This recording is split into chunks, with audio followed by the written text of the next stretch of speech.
One of the statements Balaam made concerning God was, God is not a man that he should lie. It doesn't mean that God hasn't become flesh and dwelt amongst us, but it means that God is not like a typical man. We're so inclined to lie. I've mentioned before, when I was washing up for my sister, there was a tablespoon of milk left in a jug and I poured it down the sink. But she then asked me what happened to the milk in the jug. She would have given it to the cat. I said I drank it. It's just so automatic a response. And I had to confess to her, no, I didn't drink it. I poured it down the sink. Jesus told us, let your yes be yes and your no be no. We should not be people that need to add an oath for people to believe what we say.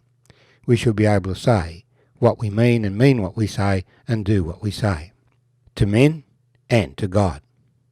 And so this subject is taken up in Numbers chapter 30. Then Moses spoke to the heads of the tribes concerning the children of Israel, saying, This is the thing which the Lord has commanded. If a man makes a vow to the Lord, or swears an oath to bind himself by some agreement, he shall not break his word. He shall do according to all that proceeds out of his mouth. Or if a woman makes a vow to the Lord and binds herself by some agreement while in her father's house, in her youth, and her father hears her vow, and the agreement by which she has bound herself, and her father holds his peace, then all her vows shall stand, and every agreement with which she has bound herself shall stand.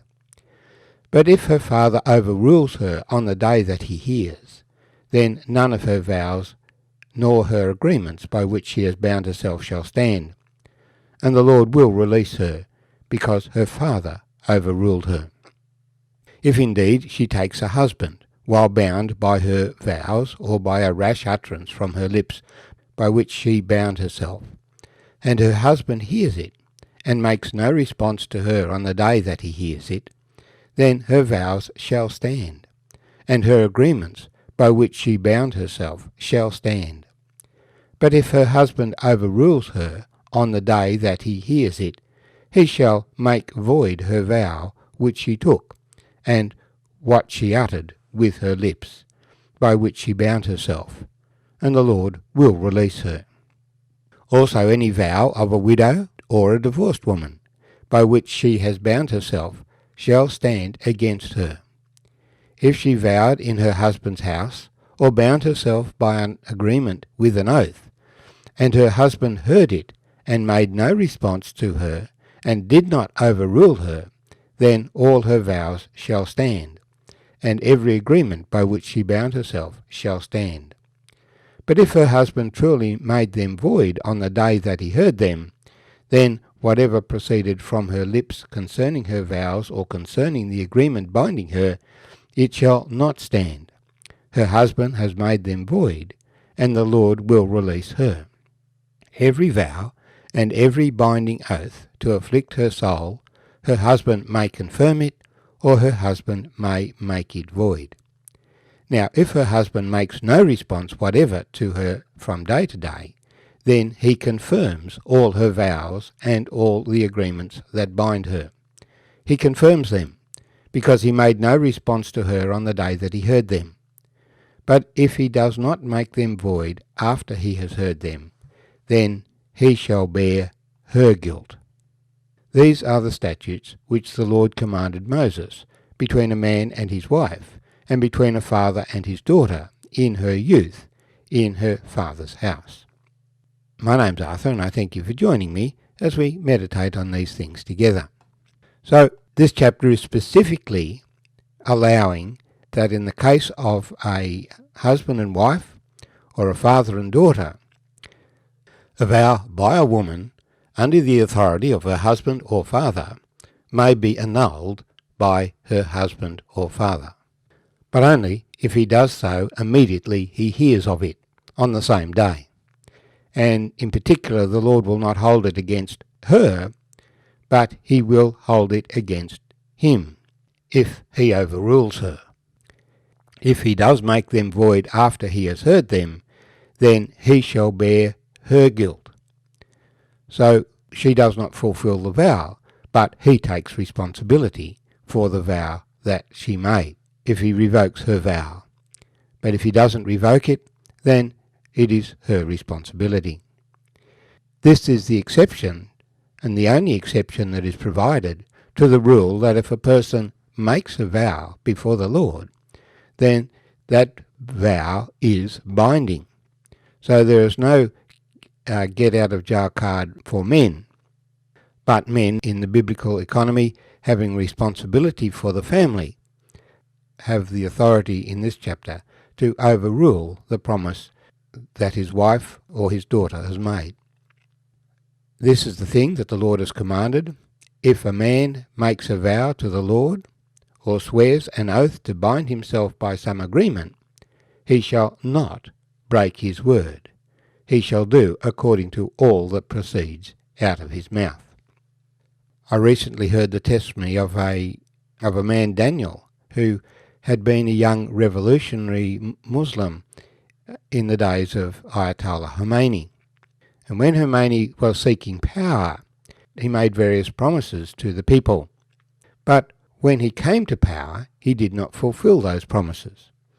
This Daniel, with some of his friends, was part of a delegation that came before the Ayatollah to ask him why he had not kept his word. And his answer was simply, he lied so that he could get into power. It seems that's what just about every political leader does. But that is completely against what the Lord is saying here. If a man makes a vow to the Lord, or swears an oath to bind himself by some agreement, he shall not break his word. He shall do according to all that proceeds out of his mouth. So it's no wonder that that episode was the beginning of the disillusionment that man had with the faith of his fathers, and he has now turned to the Lord. The matter of keeping your word is fundamental to the gospel. God has made promises, and God keeps his promises. As Balaam said, God is not a man that he should lie. And if we are walking in the ways of God, then we should not lie. So it is that Jesus said, "You have heard that it was said of old, you shall not swear falsely, but shall perform your oaths to the Lord. But I say to you, do not swear at all, either by heaven, for it is God's throne, or by the earth, for it is his footstool, nor by Jerusalem, for it is the city of the great King. Nor shall you swear by your head, because you cannot make one hair white or black. But let your yes be yes, and your no, no. For whatever is more than these is from the evil one." The point is simply that we do not have control of the things that we might swear over. And so we should be people who simply speak the truth at all times. For God is a God of truth. It is one of his fundamental characteristics. He is full of goodness and truth. And the word of God is full of truth. Thy word is truth, Jesus declared. I do find it interesting, though, that there are some occasions in the scriptures where people told a lie to save a life. Rahab declared that the spies had left the city, whereas she knew very well they were hidden up on her roof. And when David fled from Absalom, Hushai made a vow to Absalom, implying his allegiance to him, but in fact affirming his allegiance to David. And when the two messengers ran to warn David, a woman hid them in a well, but said they had gone over the brook. Corrie ten Boom records when they were hiding Jews in her house in Harlem, and the soldiers came to find the Jews that were hidden. And her sister Betsy felt she could not lie, and so she told the soldiers they're under the table, which was technically true. They were under the floor, under the table, but the soldiers just looked under the table. But these are all extraordinary circumstances. In our day-to-day circumstances, when we make an oath, we must keep it, even a brash oath. We must do what we say, and say what we mean.